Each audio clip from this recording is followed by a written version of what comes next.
Hey, I'm Fred Williams, and today we're going to be talking about blended learning. My name is Ben Branco. And I'm Tristan Dixon. All right, the first question that we're going to be looking at today is why are we promoting blended learning? I think we are promoting blended learning because, there are many benefits to blended learning. Actually, there are different models. And with the recent COVID-19 pandemic, it kind of left a lot of educational institutions kind of scrambling to try to put something together.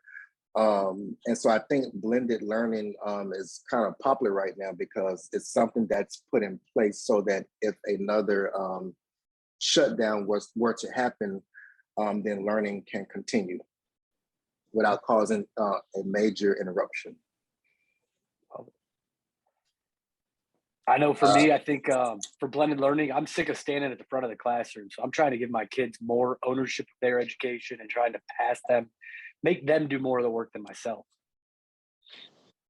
I think blended learning is a more flexible option, but also it's really going to revitalize and revolutionize the way that we teach our students. I know when we talk about more connecting the dots instead of them collecting the dots, in order to do that, I think blended learning would definitely help with that.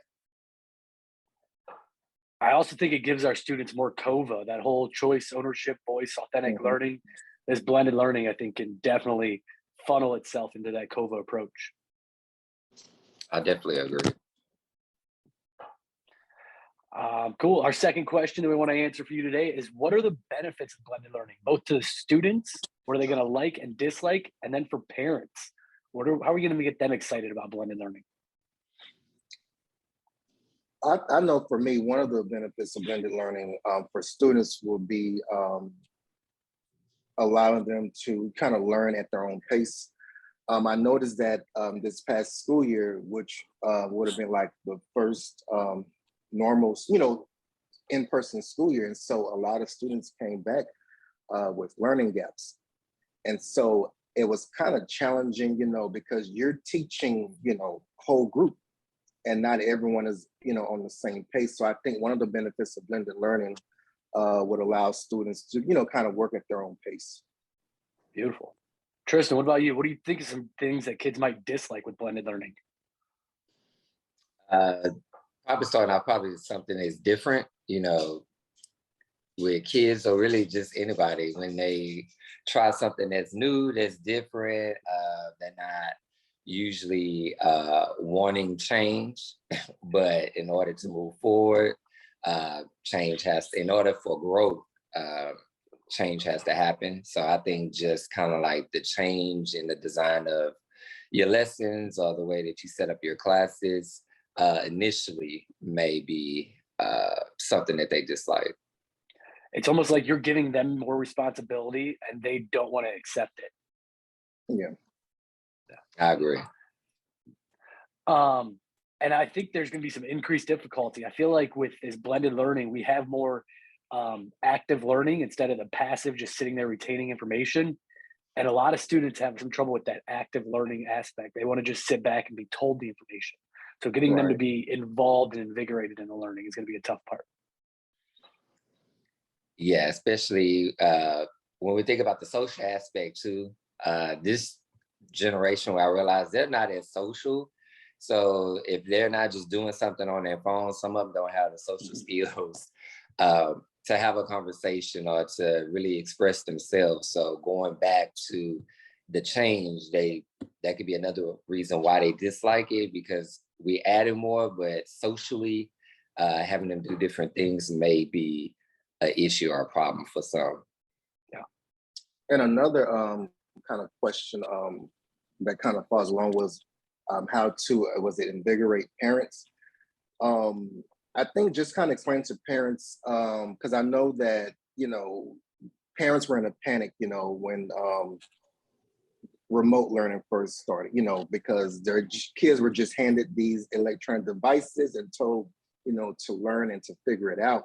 And I think parents, are not familiar with blended learning. So therefore, in their mind, they're thinking that the traditional method of education, brick and mortar, teachers standing in front of the room instructing their kids, I think that's what they feel safe and comfortable with.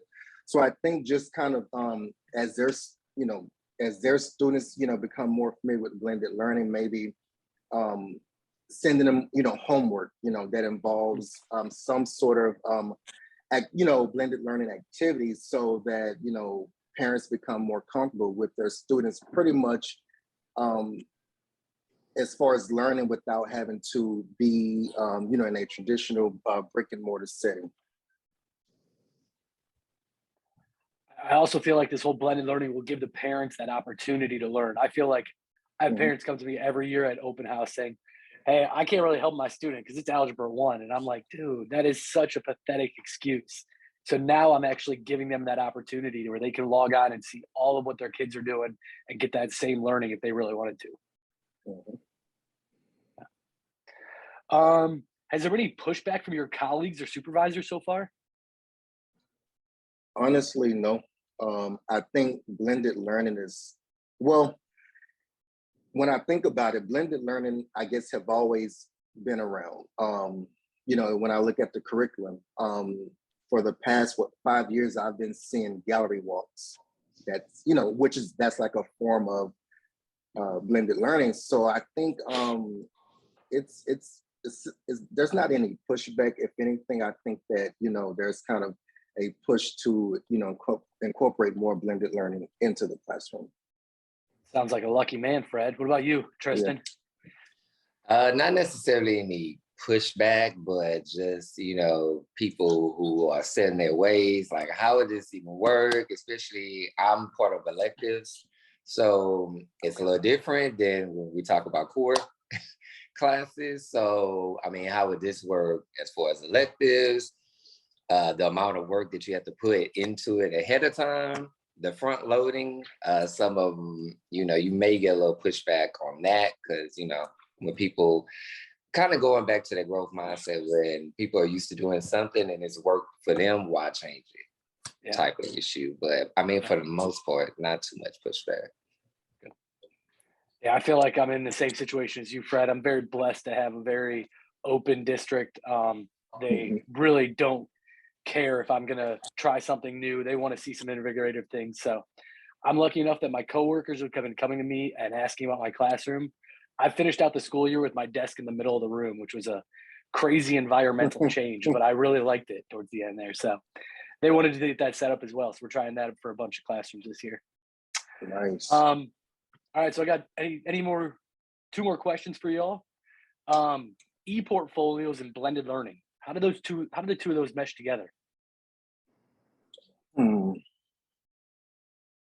Well, e-portfolios are like a form of assessment, a way to assess. So if you think about blended learning, especially if you're using the method, the remote method, where you might get some maybe face-to-face interaction with a teacher, but really that can just be a way for those students to demonstrate or synthesize what they've learned, kind of put it together.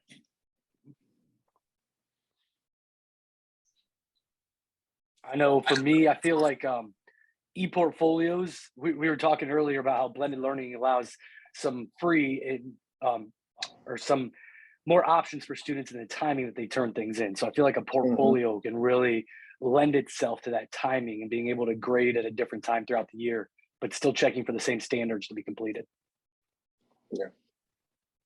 When I think about like blended learning and e-portfolios, I think they go hand in hand.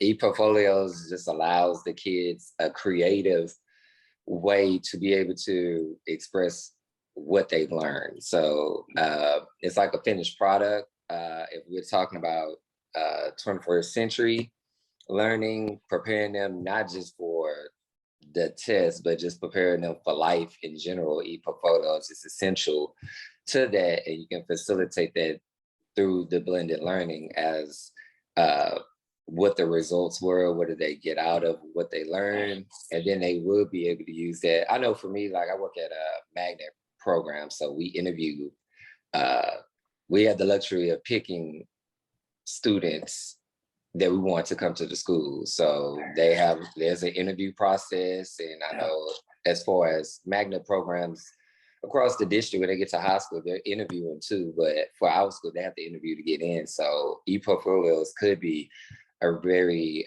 interesting but innovative way for them to be able to showcase previously what they've learned and what they know. That's crazy that you're interviewing kids to get into a high school. But yes, the e-portfolio is such an amazing tool for that student to showcase what they've done. Cool. I don't really have anything more. Do you guys have anything more why we should have blended learning in our classroom?